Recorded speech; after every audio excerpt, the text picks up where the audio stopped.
نحمده ونصلي على رسوله الكريم أما بعد فأعوذ بالله من الشيطان الرجيم بسم الله الرحمن الرحيم يا أيها الذين آمنوا لا تخونوا الله والرسول وتخونوا أماناتكم وأنتم تعلمون۔ اللہ تبارک و تعالی اپنے کلام عظیم میں ارشاد فرما رہا ہے کہ اے ایمان والو، اللہ اور اس کے رسول کی خیانت مت کرو، اور آپس میں بھی ایک دوسرے کی خیانت مت کرو، حالانکہ تمہیں اس بات کا علم ہے کہ خیانت بہت بری چیز ہے۔ اللہ اور اس کے رسول کی خیانت کا مطلب تو یہ ہے کہ جب سچے دل سے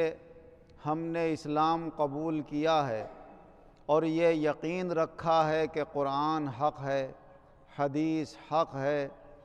ہمارا قانون شریعت حق ہے، اللہ اور اس کے رسول کا کہنا ماننا ہمارے اوپر لازم ہے، تو ہم اس کے احکام کو پورا کرنے کی حتی الامکان کوشش کریں اور آسانی اختیار کرنے کے لیے کہیں خیانت سے کام نہ لے جائیں اور اللہ اور اس کے رسول کے حکم کے خلاف نہ چلیں۔ اور اگر کوئی کمی کوتاہی ہو جائے گی تو واقعی خیانت کرنا گناہ ہے،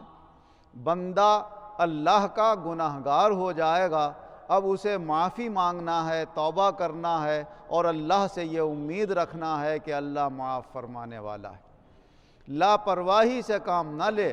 کہ دل چاہا تو ہم نے عمل کر لیا، نہ دل چاہا تو کوئی بات نہیں، کوئی پرواہ نہیں۔ جب آدمی پرواہ نہیں کرے گا تو اسے توبہ کی توفیق نہیں ہوگی اور آخرت میں پکڑ جانے کا اندیشہ ہے۔ اور آپس کے لین دین میں خیانتوں کا معاملہ یہ ہے کہ جب یہ دنیا آباد ہوئی اور یہاں انسانوں کو آپس میں ایک دوسرے کے ساتھ رہنا ہوا تو کبھی اللہ نے کسی کو کسی نعمت سے نواز دیا، کسی کو کسی نعمت سے نواز دیا، تو ضرورت پڑ جاتی ہے کبھی آدمی کو اپنے پڑوسی سے کچھ مانگنے کی، اپنے رشتہ داروں سے کچھ مانگنے کی، وقتی طور سے اپنا کام چلانے کے لیے عاریت پر کچھ لینے کی۔ جیسے ہم نے اور آپ نے دیکھا ہوگا اپنے گھروں میں کہ اگر کسی کے گھر میں آری ہے، ہمارے گھر میں نہیں ہے، اتفاق سے ضرورت پڑ گئی تو ہم نے کہا بھائی ذرا آری دے دینا تھوڑی دیر کو، ہمیں فلاں چیز کاٹنا ہے۔ ہمیں کوئی کیل ٹھونکنا ہے، ہتھوڑی نہیں ہے تو برابر والے سے مانگ لی بھائی ذرا ہتھوڑی دے دینا، ہمیں کیل ٹھونکنا ہے۔ ہمیں سیڑھی سے کوئی کام پڑ گیا، ہمارے گھر نہیں ہے یا پڑوسی کے یہاں نہیں ہے تو اس نے سیڑھی مانگ لی ایک دوسرے سے، اس سے اپنا کام نکال لیا، کوئی ٹیبل مانگ لی، اس سے کام نکال لیا۔ ایسے ہی رشتہ داروں میں، پڑوسیوں میں بعض عورتیں جب شادی میں جاتی ہیں اچھے کپڑے پہننے کے لیے نہیں ہوتے ہیں تو بھائی دور کی بازار ہے، بارات ہے، بھنو پتہ نہیں چلے گا کہ میرے ہیں یا کسی کے لیے ہوئے ہیں، ذرا دے دیو ایک دن کو پہن کے چلی جاؤں۔ زیور مانگ لیتی ہیں، زیادہ اعتماد ہوتا ہے تو اپنے زیور بھی دے دیتی ہیں قریبی رشتہ داروں کو کہ جاؤ بھائی پہن جاؤ۔ تو اس طرح یہ عاریت پر لین دینے کے طریقے حضور نبی اکرم صلی اللہ علیہ وسلم کے زمانے سے چلے آ رہے ہیں، اور اس سے پہلے بھی جو انسان آباد تھے ان میں یہ طریقے چلے آ رہے ہیں۔ لیکن جو چیز جس نیت سے لی جائے اور جو کہہ کر لی جائے اسی کے اعتبار سے پھر اس کا حق ادا کیا جائے۔ اگر اس نے بالکل دے دی ہے تو بڑا احسان ہے اس کا، اور اگر آپ نے یہ کہہ کر لی ہے کہ میں وہاں سے آ کر واپس دے دوں گا یا واپس دے دوں گی تو اب واجب ہو جاتا ہے آپ کے اوپر کہ اس کی چیز اسے واپس کریں، اور اگر نہیں کریں گے تو خائن کہلائیں گے، خیانت کرنے والے کہلائیں گے، اور یہ بندوں کے حقوق میں یہ چیز آئے گی جو حقوق اللہ سے بھی زیادہ سخت ہے، اور اللہ کے یہاں اس کا جواب دینا ہوگا۔ کبھی کبھی ایسا بھی ہوتا ہے کہ کوئی لڑائی جھگڑے کی چیز ہے، زمین ہے کسی کی، اس پہ کچھ آپس میں مقدمے بازیاں چل رہی ہیں، یا بعض وقت بعض لوگوں کی نیت خراب ہو جاتی ہے۔ جیسے کسی شخص کی بیوی ہے، بیٹی ہے، دولت بہت ہے، بیٹا کوئی نہیں ہے، بھائی بھائی ہیں، سگے بھائی ہیں یا چچا زاد بھائی ہیں، اب اس کا انتقال ہو جاتا ہے تو اب اس کی جائیداد میں سے جو بیوی کا حصہ ہے وہ دیا جائے گا 8واں حصہ، جو بیٹی کا ہے آدھا ہوگا وہ دیا جائے گا۔ اب آدھا اور 8واں دینے کے بعد جو بچے گا وہ مرنے والے کے بھائیوں کا ہوگا یا چچا زاد بھائیوں کا ہوگا، سگے بھائی نہیں ہے۔ تو اب وہاں پر عورت کہتی ہے کہ یہ تو میرے میاں کا تھا، میں کیسے دے دوں؟ جب وہاں پر وہ نہیں دیا جاتا ہے تو وہ اس کا غاصبانہ قبضہ رہتا ہے۔ اب اگر ایسی زمین کوئی خریدے گا جان بوجھ کر کہ بھائی حق تو دوسروں کا بھی ہے، اس پر کم پیسوں میں مل رہی ہے، لاؤ خرید لو، تو جو خریدے گا وہ بھی ذمہ دار ہوگا۔ اور اگر اس نے کسی کو دے دی ویسے ہی تب بھی وہ ذمہ دار ہوگا، اور ایسے واقعات بہت ہوتے رہتے ہیں۔ تو وہاں پر ہمیں یہ دیکھنا ہے کہ یہ چیز جو ہم خرید رہے ہیں یہ آدمی ہمیں کم پیسوں میں کیوں دے رہا ہے؟ کوئی نہ کوئی اس میں بات تو ضرور ہے۔ کبھی کبھی ہمارے آپ کے دروازوں پر برتن بیچنے والے آ جاتے ہیں، اتفاق سے آ جاتے ہیں، ان کا کاروبار نہیں ہے وہ۔ چاول بیچنے والے آ جاتے ہیں، اتفاق سے آ جاتے ہیں۔ تو اس کے بارے میں جب ہم نے تحقیق کری تو پتہ یہ چلا کہ یا تو جن کی گاڑیوں میں مال دلی سے آتا ہے رامپور وغیرہ کے لیے یا کہیں کے لیے، انہوں نے راستے میں فون کر کے اپنا آدمی کھڑا کر دیا اور اس میں سے ایک بکس اتار کے اس کو دے دیا اور لے گئے کہ صاحب یہ بکس وہاں سے اتنے ہی سوار ہوئے تھے اور ایک اتار لیا۔ ایسے ہی وہاں پر کوئی گاڑی کے اندر بھاری پتھر وتھر رکھ کر پہلے خالی گاڑی تلوائی اور وزن ہوا اس کا زیادہ، اس وزن کے لحاظ سے پھر اس کے اندر جو چاولوں کی بوریاں بھری گئیں تو 1 کوئنٹل پتھر اگر اس میں رکھوا دیے تھے، پتھر اتروا دیے۔ اب مال جب جا کے تلے گا تو اتنا ہی ہوگا، لہٰذا وہ ایک بوری اتروا لی راستے میں وہاں پر، یا راستے میں پتھر رکھ کے بوری اتروا کے گاڑی یوں بھاری کر دی۔ تو کوئی نہ کوئی صورت وہاں پر چوری کی ہوتی ہے، اور وہ چوری کا مال اگر ہمیں پتہ چل جائے، اندازہ ہو جائے کہ بھائی باسمتی کا چاول 80 روپے کلو ہے اور یہ 40 روپے کلو دے کر جا رہی ہے، نمبر 1 کا تو ضرور کوئی گھپلا ہے۔ تو وہاں پر متقی پرہیزگار آدمی کو، مومن آدمی کو احتیاط کرنا چاہیے اور نہیں خریدنا چاہیے۔ بھائی تم کہیں اور بیچ دو، ہم یہ خریدنا نہیں چاہتے۔ ایسے ہی برتنوں میں گودام ہوتے ہیں، مالک کہتا ہے بھائی گودام میں سے ذرا سامان نکال لئیے، اس نے فون کر کے اپنے بھائی کو بلایا، 1 پیس تو وہاں لے آیا جو خریدار کے پاس تھا، 1 پیس اپنے بھائی کو دے دیا کہ جا چپکے سے لے جا، اور بعد میں پھر کسی کے گھر پہ جا کر بیچ ڈالتے ہیں۔ یہ وہ تو گناہ کر ہی رہے ہیں، اللہ کے یہاں اس کا جواب دیں گے، سخت پکڑ ہوگی، لیکن جو جان بوجھ کر خریدیں گے وہ بھی اس کے ذمہ دار ہوں گے۔